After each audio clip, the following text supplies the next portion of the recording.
पर आपकी तो बहुत बड़ा नाम है। हम लोग तो मजदूर परिवारों से हैं, आप तो राजा परिवार से हैं और राजा की जबान बहुत चल रहा है।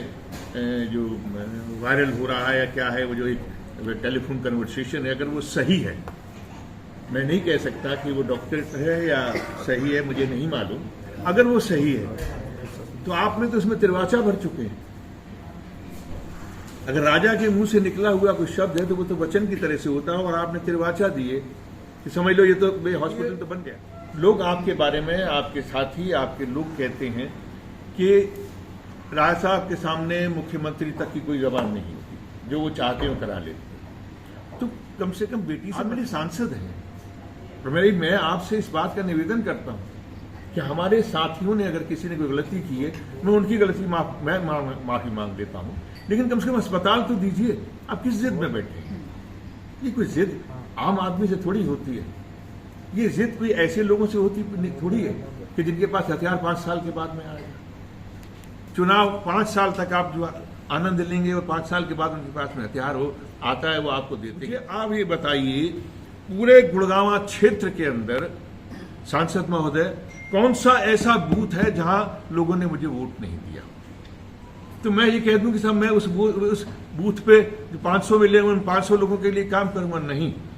जिस गांव ने, जिस बूथ ने मुझे अपना माना है, मैं उसके लिए हूं। मैं हारा हुआ हूं या जीता हुआ आप हैं, लेकिन हम दोनों का फर्ज ये बनता है कि हम इस विवाद को न लेके चले। ये जनता के लिए, ये 60 लोग भी उसका इस्तेमाल करेंगे। 60 ही नहीं बल्कि रेवाड़ी से भी लोग आएंगे और भी कहीं से आएंगे। कोई भी एक अस्पताल, मैंने भरोसा दिलाया है। आप अभी भी नहीं जोड़ रहे हैं लोगों को, आप अभी भी उनके साथ में जिद कर रहे हैं, आप अभी भी उनको डरा रहे हैं, धमका रहे। क्यों कर रहे हैं? आपका वर्चस्व है, आपका सम्मान करते हैं लोग, आपके परिवार का मान करते हैं लोग। ऐसा मत करो भाई। और मैं इसी का जवाब दे रहा हूं। सबसे अस्पताल बनाइए ना, क्या है? अरे 200 बेड का है, आपके पास क्षमता है, आप बांटिए इसको, 4 जगह बनाइए। मैं तो कहता हूं क्यों ना बने, जब इतनी बड़ी समस्या है, लोग रो रहे हैं कि अस्पताल चाहिए। 5-5 गांव तैयार हो गए जमीन देने को। हमारा पंचायत के लोग थे, प्रधान थे, सरपंच थे, जो इस यात्रा में चल रहे थे। मुझे बड़ा शॉकिंग लगा, और मैं फिर आपसे निवेदन करता हूं, मैं रेवाड़ी में बैठा हूं, मैं रेवाड़ी से आपसे निवेदन करता हूं, आप मजबूत आदमी हैं, आप मंत्री रहे हैं सरकारें, और आज भी आप मंत्री हैं। आपके परिवार में मेरा ख्याल हिंदुस्तान में पहला परिवार होगा जिसके अंदर दो मंत्री हो, केंद्र में भी हो और प्रदेश में भी हो। आप तो बहुत क्षमता वाले इंसान हैं। आपकी क्षमता के आगे अगर आप मुझे किसी अपने कारिंदे से कहलवा दीजिएगा कि आपसे मुझे कब मिलना है, या आप जो है हमारी स्वास्थ्य मंत्री जी से मुझे वक्त दिला दीजिएगा, मिल लूंगा। क्यों नहीं मिलूंगा भाई? मेरे अपने क्षेत्र के लोगों के लिए मैं मिलूंगा। मैं उनसे गुहार करूंगा कि आप यहां पर रेवाड़ी के अस्पताल को ठीक कीजिए। रेवाड़ी शहर के अंदर आप फैसला ही कर रहे हैं अभी कि 18 सेक्टर में देंगे या 13 सेक्टर में। मेरी तो मांग ही यही है कि जो एग्जिस्टिंग हो रहा है, पहले उसको ठीक कीजिए, फिर जिनको भरोसा दिया, आपने वादा दिया, उनके वादे को निभाइए, और उसके बाद में जो और आपने शुरू किए उनको भी बनाइए। तो ये बात जो है आप घुमाइए मत। मेरी बात बहुत स्ट्रेट है, साफ है कि जिस आपने कंफ्यूजन को किया है, 8 बार के आप सांसद हैं, शायद एक आध बार हारे, एक बार जो भी, तो 8 बार के हैं। तो आप इतने बार के सांसद हैं, 6 बार के सांसद। हाँ, तो हम तो 5 बार के सांसद रहे। मेरे क्षेत्र में जाकर देख लीजिए, कोई व्यक्ति आज भी कह नहीं सकता, बीजेपी वाले रहे हो या कोई भी क्यों ना रहा हो। मैंने वहां पर जितने आज आगरा के अंदर जितने ओवरब्रिज बनवा दिए थे, दूसरों की सरकार थी, मैं सांसद भी नहीं था उस पार्टी से। तो क्या सरकार में काम करने वाले जो व्यक्ति चुन के जाता है, उसका फर्ज ये होता है वो काम करे, कंफ्यूजन ना क्रिएट करे। चलो अभी कंफ्यूजन क्रिएट किया तो उसके सवालों का जवाब दो ना भाई। जिनको वादा करके आपने जमीन ली है उनको क्या देंगे ये तो बताओ। जब आप किसी को कुछ दे ही नहीं रहे हैं, और आप शहबाजपुर वालों को भी कुछ नहीं दे रहे हैं, आप गोकुलगढ़ वालों को भी कुछ नहीं दे रहे हैं, आप जो है स्वराज को भी नहीं दे रहे हैं, तो दे किसको रहे हैं? अरे और जब तक नहीं दे रहे तब तक रेवाड़ी का ही ठीक कर दीजिए। मैं तो बार बार कह रहा हूं कि बच्चों को ऐसे उठा के ना जाना पड़े, बरसात में गीले ना हो। तो मैं देखिए, मैं इस स्थिति में नहीं हूं कि मैं किसका साथ दूंगा। तो मैं किसका साथ दूंगा? मैं जनता का साथ दूंगा। मैं यहां पूरे गुड़गांव क्षेत्र की जनता का साथ दूंगा। अगर मेरे इस स्थिति में होता कि क्या फैसला लेना, तो यकीन मानिए ये 6 गांव के लोगों को बिठा के पूछता, बताओ भी क्या करना है। मैं कोई कंफ्यूजन क्रिएट नहीं करता। ये ऐसी राजनीति मैंने सारे जीवन में नहीं की। मैं तो सबको बुला लेता। देखिए, मैं उस स्थिति में नहीं हूं कि मैं किसका साथ दूंगा। तो मैं किसका साथ दूंगा? मैं जनता का साथ दूंगा। मैं यहां पूरे गुड़गांव क्षेत्र की जनता का साथ दूंगा। अगर मेरे इस स्थिति में होता कि क्या फैसला लेना, तो यकीन मानिए ये 6 गांव के लोगों को बिठा के पूछता, बताओ भी क्या करना है। मैं कोई कंफ्यूजन क्रिएट नहीं करता।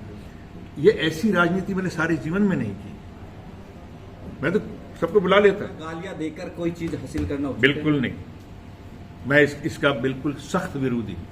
गालियां देना राजनीति में या सामाजिक जीवन के अंदर ये सबसे घटिया और तिरस्कारपूर्ण चीज। मैं कभी ऐसे लोगों की बात का समर्थन नहीं करूंगा।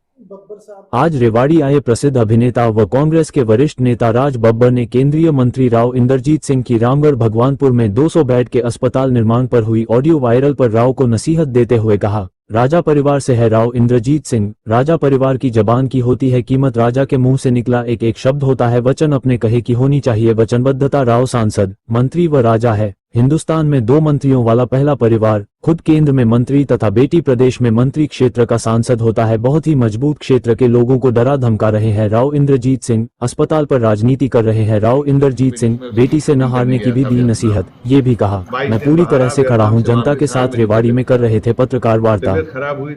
देखिए, सांसद हुआ या नहीं हुआ, मुझे लोगों ने यहां पर ये नहीं माना कि मैं हार गया हूं। ये मानते हैं मुझे कि मैं पीछे रह गया।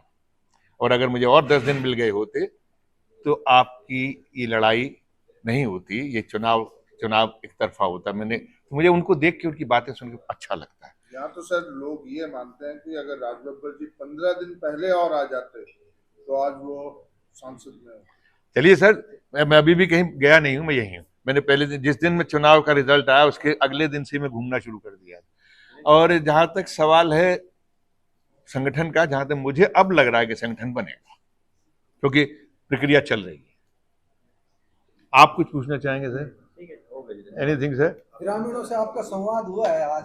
मैं क्या आश्वासन दिया है आपने? नहीं, मैंने कोई संवाद नहीं किया। मेरे पास आए थे कुछ बात लोग मिलने के लिए। मैंने उनको कहा था कि भाई मैं सबसे पहले तो वहां आऊंगा, उसके बाद आप लोगों से बात करूंगा। जहाँ जो शहीद हुए, इस वजह से बताया गया मुझे कि वो उसी दिन उनका देहांत हो गया। मैं साल भर में, आपने पूछा मैं साल भर नहीं आया, बिल्कुल सही था। मैं अक्टूबर तक तो आता रहा था। नवंबर में भी एक पेंडिंग फिल्म थी मेरी, मैं उसकी शूटिंग करने गया था वियतनाम। 22 दिन वहां रहा, वियतनाम से वापस आया, मेरी तबीयत खराब हो गई। तबीयत खराब हुई तो बाद में पता लगा निमोनिया। तो उसके चक्कर में मैंने बोलता नहीं था, लेकिन आप लोगों के सामने आके तो बड़े लोगों के अंदर से निकल आता है। तो मैं यहाँ आ गया और 2.5-3 महीने मेरी ट्रेवलिंग भी नहीं थी, कोई किसी तरह कहीं भी नहीं गया। जैसे ही ठीक हुआ आ गया हूँ। मेरा मकान का प्रॉब्लम थी, वो मकान जा रहा था, तो मुझे फिर वो आके उसकी भी डिलीवरी देनी थी और डिलीवरी लेनी थी। परिसीमन का इंतजार है राज बब्बर? सर, मैं परसिमन होगा नहीं होगा, कब होगा, उससे मुझे क्या लेना देना। मुझे तो इस पूरे लोगों ने, और परसिमन हो भी गया तो मैं तो सब जगह जाऊंगा, क्योंकि मेरा रिश्ता इनसे बना है। मेरा रिश्ता किसी खित्ते से नहीं बना, मेरा रिश्ता इनसे बना है। क्या, और मैंने आपका कहा ना कि मुझे नहीं मालूम कि मेरी पार्टी मुझे टिकट देती है या नहीं देती। मैं उसके इंतजार में नहीं हूँ कि मैं चुनाव लड़ूं, लेकिन मैं इसके इंतजार में जरूर हूँ कि जो मैंने वादा किया अपने बुजुर्गों की इस प्रदेश में मैं बसना चाहता।